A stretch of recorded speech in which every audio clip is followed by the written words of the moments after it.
Hello viewers, we are in Thailand on the banks of the river Ping in Kamphaeng Phet district, and we are sitting here at the Mango House Resort's beautiful riverside restaurant. We are here to meet David Armstrong, a veteran editor who has had an extraordinary newspaper career in Australia and later in Hong Kong and Bangkok. It was in Australia that he began as a reporter in 1969. David's 40-year journey in journalism saw him as the editor of several publications in Australia and in this region. David is an Australian journalist and editor with decades of experience, including as editor-in-chief of the Australian, editor of the Bulletin and the Canberra Times, and deputy editor the Daily Telegraph in Australia. He is also former editor and editor-in-chief of the South China Morning Post, former president of the Bangkok Post Company, former chair of the Phnom Penh Post Company, and is current chair of ucanews.com. Thank you, David, for joining us. I would like to call this interview 4 decades in 4 questions. So let's start. You began as an editor of a university newspaper in 1969. Tell us about it and how your career then took off. Well, thank you for so kindly offering to interview me about my my career, which now seems a long time ago. But in 1969, I was appointed editor of Tharanka, the student newspaper of the University of New South Wales. Excuse me. In the days when the student newspapers were real newspapers, Right. and you learn a lot about printing and layout and things like that, and production, as well as the writing and the journalism. It was an interesting time because the time of student power in the West. A lot going on, a lot of demonstrations against the Vietnam War, in Australia against conscription, and a lot of demands for greater say by students in university life, and so it was a fairly active time, as it were. A lot of student activity, a lot of demonstrations, a lot of protests. And it made for a very interesting year as the editor. But there was one extra little thing, which was that a new newspaper had started in Australia called The Australian, which was interested in getting into the university market, selling papers to students and to academics. And one of our people on our student union negotiated a deal with the Australian to give the editor of Tharanka a small scholarship, in return for which the editor would keep the newspaper informed about university news, give them news tips, explain things that were going on to the reporters when they came to campus and so on. And the obligation was that if you decided to go into journalism, you had to ask the Australian first. So I kept in close touch with the reporters and the news editors of the Australian during that year, and then I rang up the news editor and said, "I'd like to come and talk to you about a job." And he said, "When would you like to start?" So it was like that. It seemed quite easy. In fact, there turned out to be a few more interviews and things to go on, but it started off well. I was hired to start a section called Higher Education, devoted to university news, printed once a week. And the Australian at that time had a lot of advertisements for university appointments. They were all printed on Saturday, and the Saturday paper was getting very big with classified ads, as happened with a lot of Western newspapers in those days. So they wanted to move the higher education ads to Wednesday and put them in a higher education news section, which I was meant to start. but it took them 6 years to negotiate with the vice chancellors to move their ads from Saturday to Wednesday. So I really started off as a general reporter and went from there. So then Australian, you continued with Australian and you went on to become its editor. Yes, I was. I worked for the Australian in Sydney as a general news reporter, and then I went to Canberra to report on politics, part of the press gallery team in Canberra.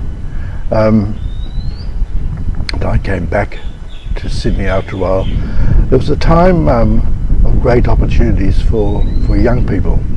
So I was the New South Wales political correspondent at the age of 26. I became the chief editorial writer at the age of 27. Paul Kelly, who was now their political correspondent guru, became the chief political correspondent in Canberra at the age of 26. It was a great time for young people. The newspapers were expanding, media was expanding generally. It was a very exciting time for media. I stayed at the Australian for a while, for a few years, and then I moved around a bit, mainly working for a magazine called the Bulletin, which was an Australian competitor to Time or Newsweek. And I eventually ended up as editor of the Bulletin. And then I went back to the Australian in the late 80s with a little stay on their tabloid paper called the Daily Telegraph, which was very good for me because I learnt a lot about tabloid journalism, and which is really, writing quickly, writing very, very succinctly, very concise, and telling the story in a short space. It's really quite disciplined reporting, and it was a good addition to my skills as a reporter. From the magazines, working in magazines, I learnt a lot about relating to the readers. The magazines have fairly well-defined niches in which they operate, and therefore a fairly well-defined target audience, and you have to bear them in mind all the time. So I came back to the Australian with a few extra skills that I might not otherwise have had, and at the end of 1989, so 20 years after I started, I was appointed editor of the Australian, and the first person to start a career on the Australian and become editor. Yeah, that's wonderful. You came to Hong Kong in 1993.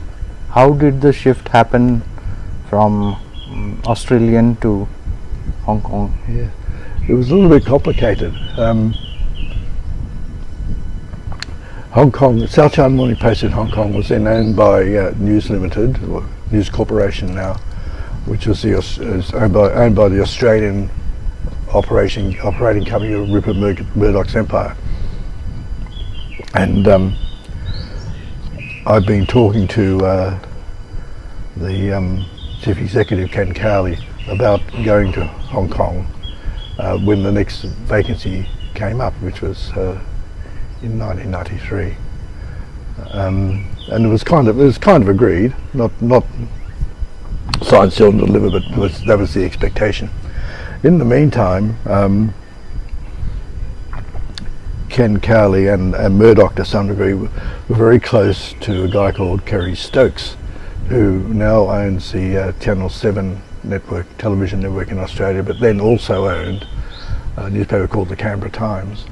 And Kerry wanted someone to come into the Canberra Times from outside to bring in some different ideas, because they'd had a long time of appointing editors from the inside. So I was kind of put on loan to Kerry for 12 months. I went and did the edited the Canberra Times, and stayed there until March of 93. There was an election, the Australian federal election in March of 93, and I saw that through, and then went to Hong Kong to take over the South China Morning Post, which was was then and still is the main English language daily paper in Hong Kong, with a great tradition. Started in 1903, so it's now almost 120 years old. You call this decade a great adventure in your journalistic career, and you also say that one of the challenges for you as an editor was to work out how the newspaper could play a constructive role for Hong Kong and China, because that is the time the British left Hong Kong and left it to China. This was in the years before what they called the handover, Britain giving sovereignty of Hong Kong back to China. And it was a very tense time in relations between Britain on one hand and China and the other, and the people of Hong Kong in the middle. And some people might remember a guy called Chris Patton, who tried to introduce a limited form of democracy in Hong Kong. Very good man, I thought. I liked him a lot. Which for the communist government in China was like the red rag. They just let us hit the roof. And there was a long series of negotiations between Britain and China about how far they might go down this democratic path, which turned out not to be very far at all. But it was very tense and it was very acrimonious. A lot of anger expressed on both sides. But the thing that concerned me as editor of the Hong Kong's main English language paper was this fact that we talked about a minute ago, which is Hong Kong people being in the middle. And the Chinese people were forever, Chinese leadership were forever making angry statements about Hong Kong and about the future of Hong Kong. So we thought about this. We can just sit back and report the news and comment on the news, as though as normal circumstances, or we could try to work out a constructive role for the paper to play. And the thought was that everyone said that we were read in Beijing. I don't know if that's literally true, but everyone believed that. So we thought if that's true, we might be able to do something about it.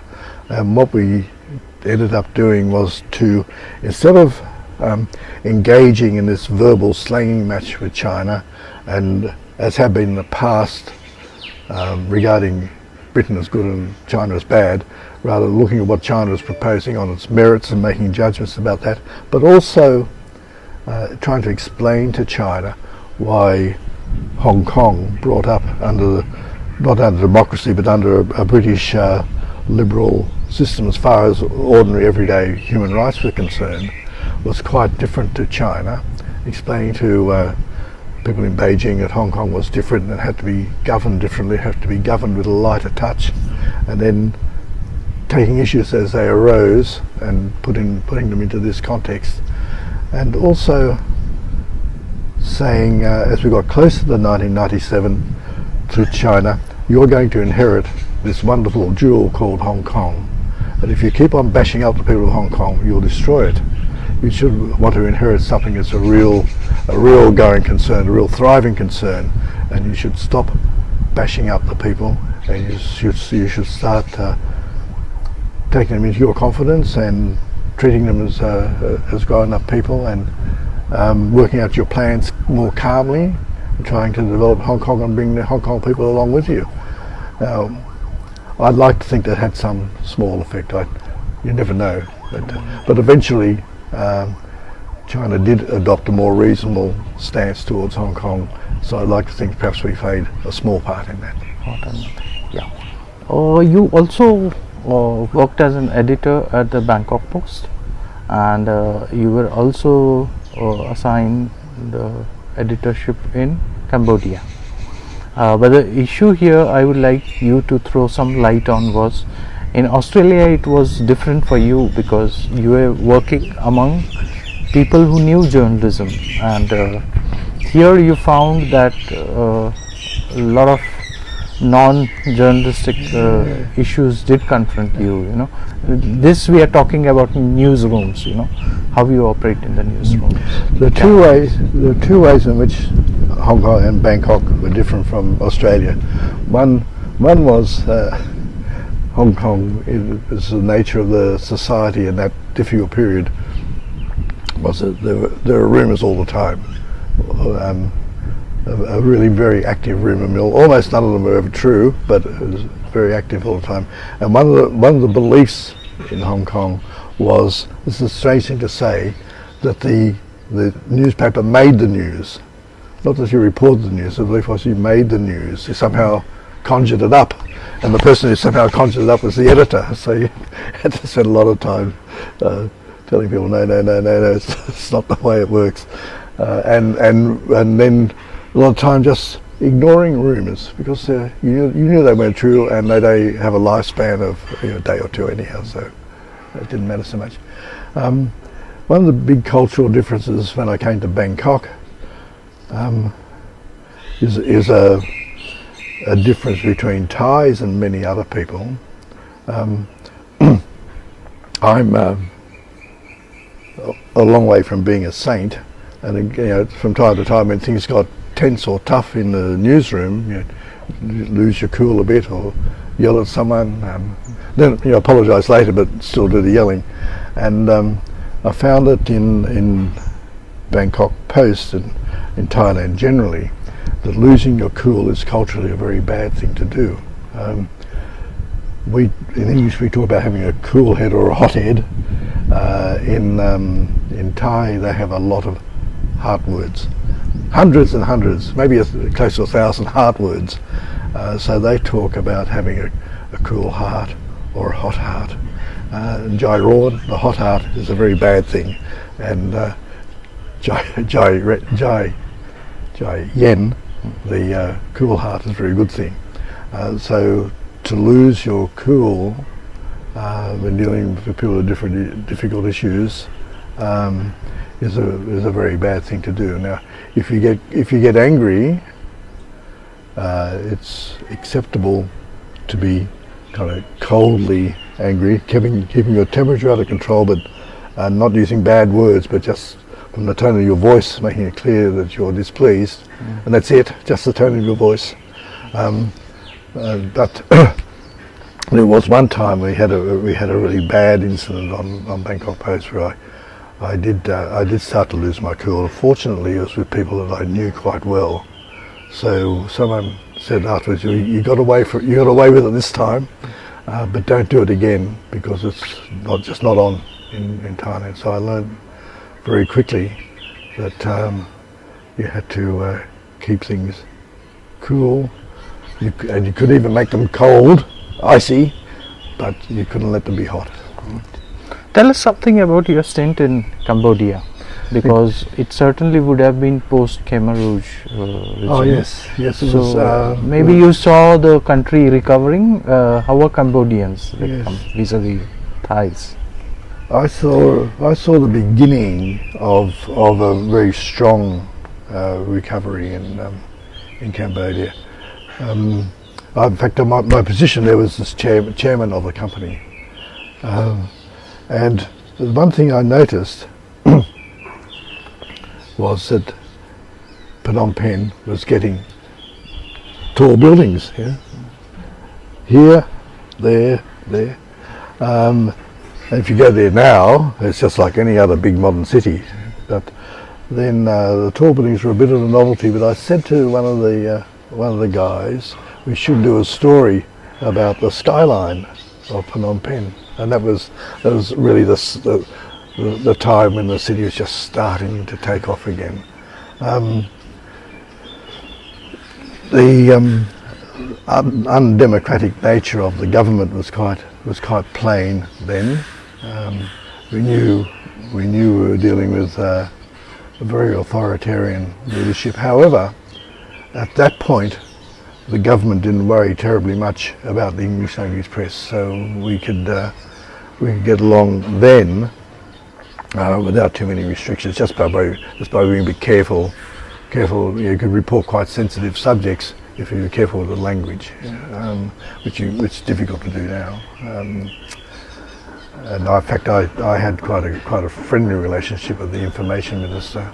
I never met Hun Sen, but some of the people associated with the paper knew him, and they were very tight controls on the Khmer language press, but not then on the English language press. That's since changed. It was still a time, and it probably still is, where you very easily meet people whose families have been wiped out by the Khmer Rouge. So it was still a very sad society, and because of that, because of the deaths, the millions of deaths at the hands of the Khmer Rouge, it was a very young society, and that turned out, I think, to be one of its strengths in the recovery. Is a lot of younger entrepreneurial people, and a lot of the young people coming through the universities to take the kind of technological and finance jobs that you need in a modern society these days. So it was very fascinating to watch. So you actually saw a nation heal, a society heal, a country heal, you know?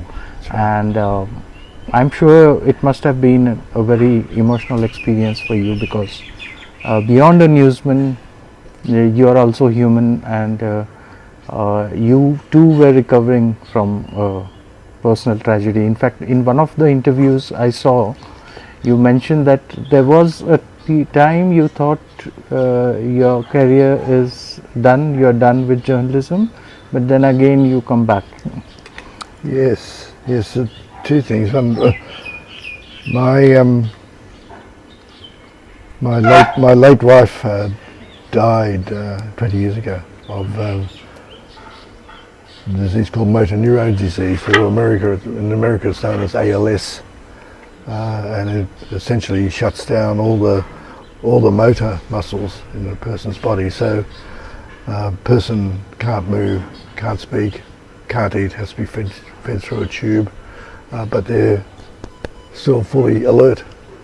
So it's a terrible, tragic disease. And my wife had a very bad, very severe version of it, and she had the first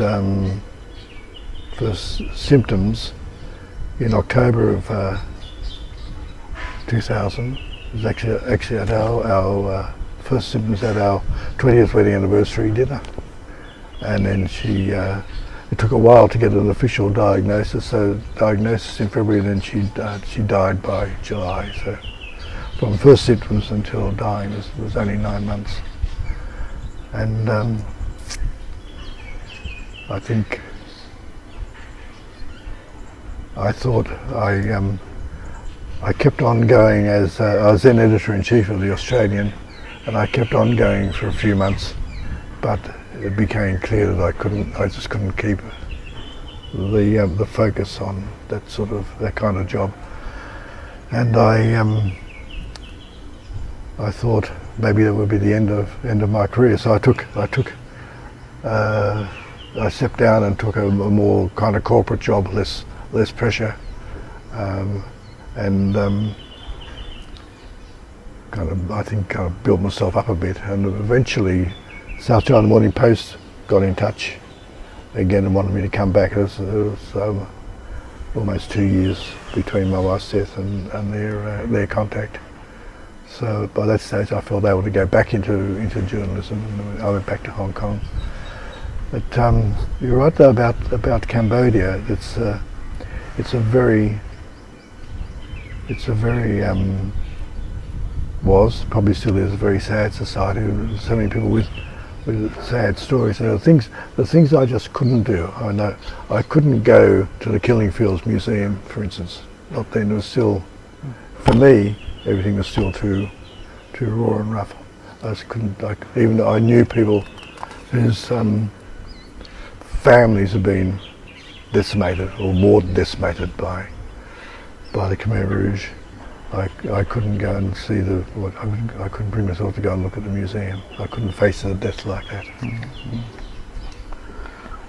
Let's fast forward to the present. The first question is, do you miss being a newspaper guy? And second is, of course, I know you have kept yourself pretty busy.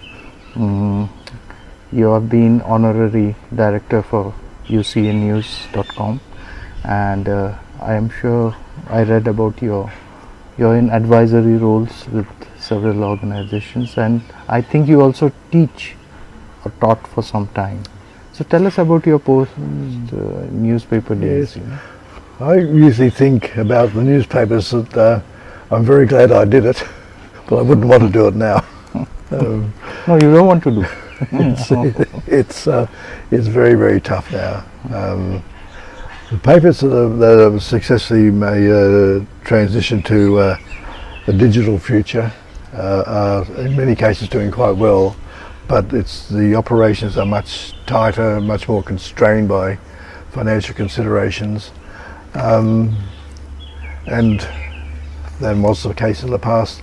And I used to say in the past, when journalists would ask me why I was worried about the company's, the paper's revenue and its advertising and its marketing and stuff like that, and I'd say because if you want to be a successful newspaper and have the resources in order to cover the news properly, have all the staff and the right sort of levels of experience and seniority and so on, then the paper has to be profitable.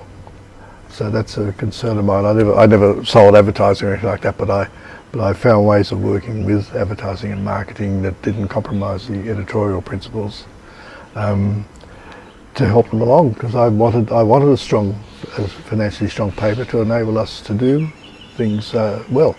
As an example, at the Australian, when I was there 20 years ago, we had 11 foreign correspondents throughout the world.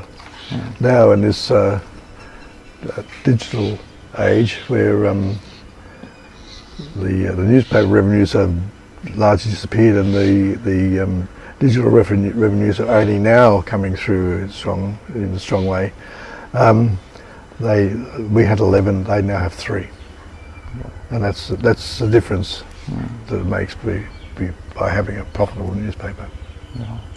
You seem to be having an ideal life, for your age, sitting beside a beautiful river. The river is flowing around us, and then there is this resort, and the river is called Ping River, and this place is Kamphaeng Phet. It's a district in Thailand, and I think it's exactly halfway between Bangkok and Chiang Mai on the Asia Highway. Yes. I think this place is pretty historic, and this place is the newest addition to it. I think this place started in 2005. Tell us about it and your life now. Yes. Yes. Well, I thought I did a little job for UK News in 2015. A little project looking at the content of the website and the direction of the news operation, and I thought that was it. Yeah. Then about 2 years ago, I found myself just quite informally working with the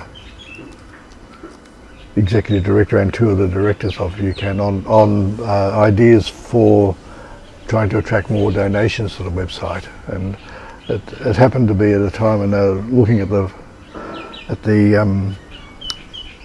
the shape of the board, the structure of the board, and they asked me to be chairman of UCAN News, which is to me a very important role. I'm very honoured to do it, and it gives me an interest. It's not quite 9 to 5, of course, being chairman, but it gives me an interest in the media, and I can continue with the media connection, and also with a kind of managerial interest as well.